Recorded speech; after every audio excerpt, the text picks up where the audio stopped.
সেদিনই বলছি যে আমি আমার হাজবেন্ডের লাশ দিব না যতক্ষণ না পর্যন্ত বলে যে আমার হাজবেন্ডের হত্যার বিচার করবে না। আমিও সেই স্বপ্নটা দেখেই আমার হাজবেন্ডকে বিয়ে করি, আমাদের সুন্দর একটা সংসারও হয়। তো ওই জায়গা থেকে আমার সব শেষ হয়ে গেছে। এরকম শুধু আমি না, আমার মতো আরো অনেক শহীদের ওয়াইফ আছে। আমরা কি শহীদের, আমি শহীদের মাদেরকে অনেক সম্মান করি, শ্রদ্ধা করি, কিন্তু এর পাশাপাশিও যে শহীদের স্ত্রীরা তাদের জীবন শেষ করে ফেলছে এটা আমরা খুব কম মানুষ জানি। জুলাই রেভলিউশন এয়ারলাইন্স কে আমি এই জন্য ধন্যবাদ জানাইতে চাই যে তারা এত বড় একটা এর মধ্যে শহীদের স্ত্রীকে বিয়ে করছে। আমি মানি সবাই তো এটা মনে রাখে না, আমরা একটু আড়াল হয়ে গেছি, কিন্তু আমাদের সাথে আরো কতগুলা জীবন আছে, আমাদের সন্তানদের জীবন আছে।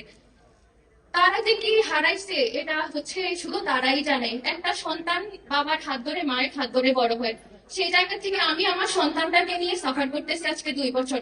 এইভাবে বাকি জীবন করবো। তো আমাদের সন্তানদের জন্য আপনারা দোয়া করবেন।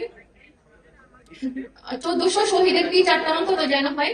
18 জুলাই আমরা বিচার চাইছি, 5 আগস্টের পর সবাই হয়েছে, কিন্তু আমি 18 জুলাই সেদিনই বলছি যে আমি আমার হাজবেন্ডের লাশ দিব না যতক্ষণ না পর্যন্ত বলে যে আমার হাজবেন্ডের হত্যার বিচার করবে না।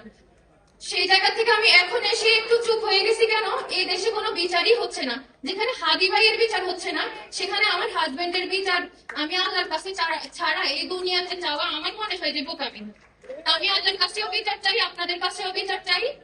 অন্তত এদের বিচারটা হোক, যাদের মেরে ফেলছে এরকম ভাবে, যাদের জীবনটা কত সুন্দর ছিল সামনে, এই জীবনটা বাংলাদেশের জন্য দিয়ে ফেলছে। আপনারা এখন ক্ষমতা পাবেন, সবকিছু ভুলে যাবেন। ক্ষমতা কখনোই কারো চিরস্থায়ী ছিল না, আর থাকবেও না।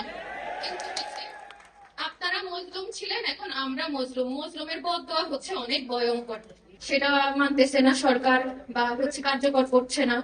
এগুলোর জন্য খুব আফসোস হয়, খারাপ লাগে। আমার মনে হয় যে আমার হাজবেন্ডকে আমি বলি যে তোমার এভাবে জীবনটা দিয়ে দেওয়া উচিত হয় নাই, দরকারই ছিল না। আমার হাজবেন্ড কোনো কোটার জন্য প্রয়োজন ছিল না, আমার সন্তানেরও না, আমারও না, আমার হাজবেন্ডেরও না। কারণ আমরা তো দেশের বাহিরেই চলে যাব, তাহলে কোটা দিয়ে আমরা কি করব? আর যার মধ্যে মনুষ্যত্ব ছিল, মানুষ যে ছিল, সে কোনো দিনও ঘরে বসে থাকতে পারে নাই। আমি আমার হাজবেন্ডকে বের করে গেছিলাম, আমি আমার ফিউচারের কথা চিন্তা করিনি, আমার সন্তানের কথা চিন্তা করিনি।